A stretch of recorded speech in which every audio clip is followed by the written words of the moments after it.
प्यारे बुज़ुर्गों, माताओं, भाई और बहनों, हम सब यही कोशिश करते हैं कि हमारी ज़िंदगी आराम से गुजरे। ज़िंदगी क्या है, उसका मकसद क्या है, ज़िंदगी जीनी कैसे चाहिए, इस किस्म के सवाल हमारी ज़िंदगी में ज़रूर कभी ना कभी खड़े होते हैं। रोज़ की ज़िंदगी जीते जीते इंसान इस नतीजे पर पहुंचता है कि सब कुछ करने के बावजूद उसे सुख चैन नहीं मिल रहा। वो सोचना शुरू करता है कि कैसे वो जिए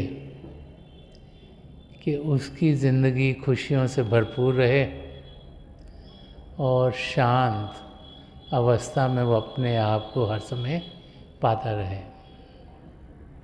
गुरु नानक देव जी महाराज ने फरमाया कि नानक दुखिया सब संसार। एक छोटा मोटा दुख हर एक इंसान को लगा है, लेकिन जिसको लगा है उसे छोटा मोटा नहीं लगता, उसको बड़ा लगता है। तो लगता है बहुत बड़ा दुख है। लेकिन जब हम ज़िंदगी की ओर देखते हैं तो कुछ ना कुछ दुख हमारे कर्मों के लिहाज से हम सबकी ज़िंदगी में आता रहता है। तो ऐसी ज़िंदगी जो दुखों से भरी हो, उसमें इंसान जिए तो कैसे जिए। जब हम अपने आप को सही तरीके से देखते हैं तो हम सब अपने आप को औरों से अलग समझते हैं। हमारी हमारी ईगो इतनी होती है कि हर एक इंसान यही समझता है कि मैं औरों से बेहतर हूँ। उसकी यही कोशिश होती है कि मैं औरों से और अच्छा करूं। जिन सोसाइटीज़ में हम रहते हैं उसमें भी बार बार जब से हम बच्चे होते हैं यही समझाया जाता है कि हम फर्स्ट आएँ, हम सबसे आगे आएँ, और एक कम्पेटिटिवनेस हम सबके अंदर जब से हम पैदा होते हैं भरी जाती है कि हमने कम्पीट करना है, औरों से बेहतर करना है।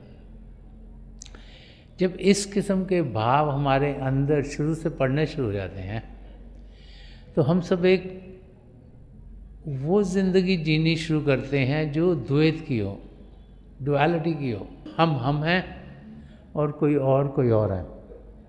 और जब अपने आप को सही रूप से देखें तो इसी करके जब मैं और तू का सवाल आ जाता है तो हलचल होनी शुरू हो जाती है।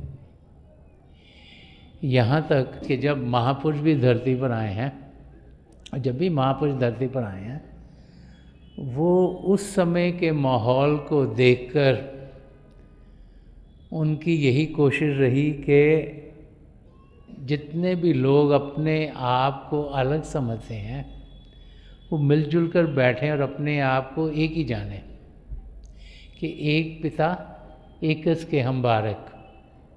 यही गुरबानी में आया कि एक पिता परमेश्वर हैं, हम सब उसी की संतान हैं। तो अब किसी भी महापुरुष की ज़िंदगी को अगर ध्यान से समझने की कोशिश करेंगे तो उनके समय में जो भी धर्म, जो भी लोग जिस को मानते थे, जिनमें कि कुछ आपस में स्ट्रेस, स्ट्रेन, टेंशन थी, उन महापुरुषों ने सबको इकट्ठा बिठाया। लेकिन होता क्या है, और ये हिस्ट्री में कई बार देखा गया है कि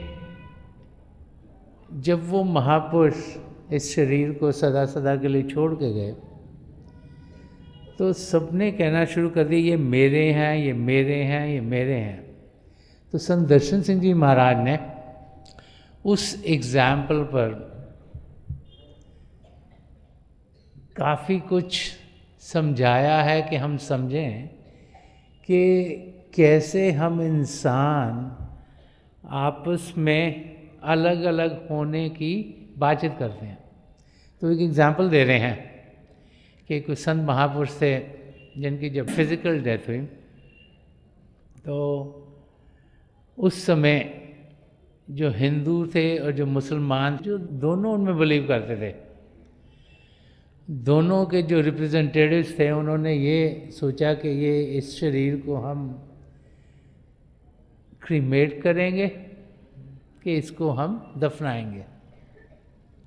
तो संत दर्शन सिंह जी महाराज ये 6 लाइनों में इसे बड़े प्यार से समझा रहे हैं, फरमा रहे हैं कि हुआ जो वासले हक ये फ़कीर हक परवर, कि जब जो फ़कीर थे, जो संत महापुरुष थे, जब वो प्रभु में सदा सदा के लिए जाकर एक में हो गए कि हुआ जो वासले हक ये फ़कीर हक परवर, छिड़ी ये मुस्लिमों और हिंदू में बहस नाजुक तर, बहस आपस में शुरू होगी कि करें क्या, क्योंकि हर एक यही सोचता था कि हमारे रीति रिवाजों के लिहाज से इनके शरीर कि जो भी लास्ट राइट्स एंड रिचुअल्स करने वो करने चाहिए, कि जलाया जाए कि दफनाया जाए ये पैकर,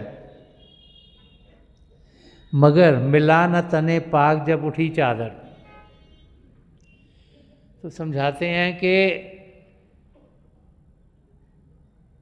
हिंदू और मुसलमान दोनों यही बहस कर रहे थे कि शरीर के साथ क्या किया जाए, लेकिन जब शरीर के ऊपर से चादर उठाई तो शरीर वहाँ मिला नहीं, कि मगर मिला न तने पाक जब उठी चादर, नज़ारा देखा ये दुनिया के चश्मे हैरान हैं, कि सब हैरान हो गए कि शरीर को क्या हुआ, कहाँ गया। रिदा को बांट लिया हिंदू और मुसलमान है, रिदा चादर को कहते हैं।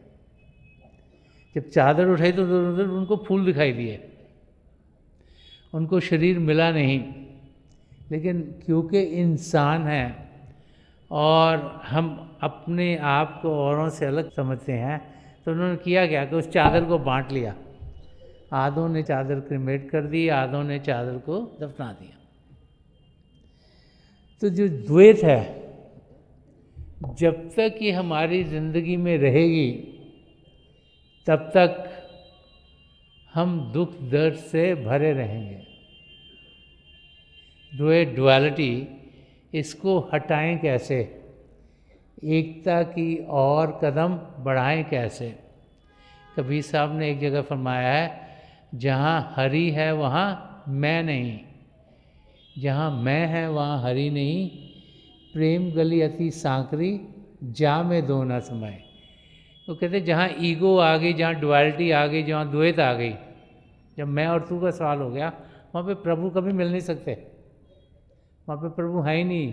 कि जहाँ मैं है वहाँ हरि नहीं, जहाँ ईगो आ गया, डुअलिटी आ गई, वहाँ पर कभी प्रभु मिलेगा नहीं। और जहाँ पे प्रभु है वहाँ पर एकता ही एकता है, वहाँ पे द्वैत का कोई सवाल ही नहीं है। और समझा रहे हैं कि उस एकता को पाए कैसे, कि प्रेम गली अति सांकरी, के प्रभु के प्रेम का जो रास्ता है, जो उस एकता तक पहुंचने का रास्ता है, वो बड़ा भीड़ा है, नैरो है। प्रेम गली अति सांकरी जा में दो न समय, उसमें जब दो हो गए, जब डुअलिटी होगी, वो उसमें चल ही नहीं सकते। जो प्रेम की गली है वो इतनी नैरो, उसमें एक होकर चलना पड़ता है।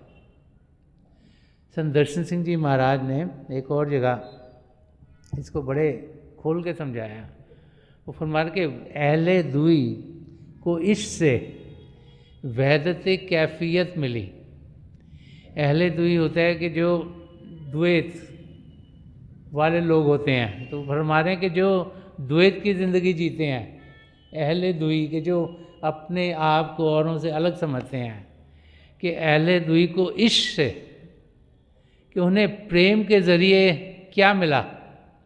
क्योंकि जहाँ पर मैं और तू हो गया वहाँ प्रेम का सवाल होता नहीं, वहाँ प्रेम में तो एक का सवाल है, मैं और तू में तो कंपटीशन ही रहता है हर वक्त।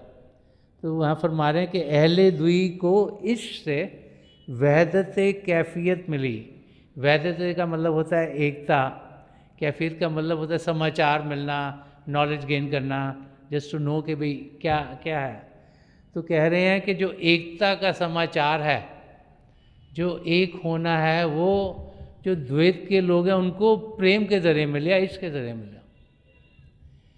प्रेम ही वो रास्ता है जो हमें दो से एक करता है।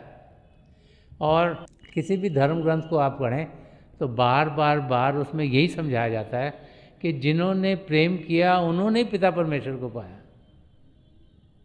कि प्रभु को पाने के लिए हमें एक होना है, एकता का रास्ता इख्तियार करना है। ये बार बार बार महापुरुष हमें समझाते चले।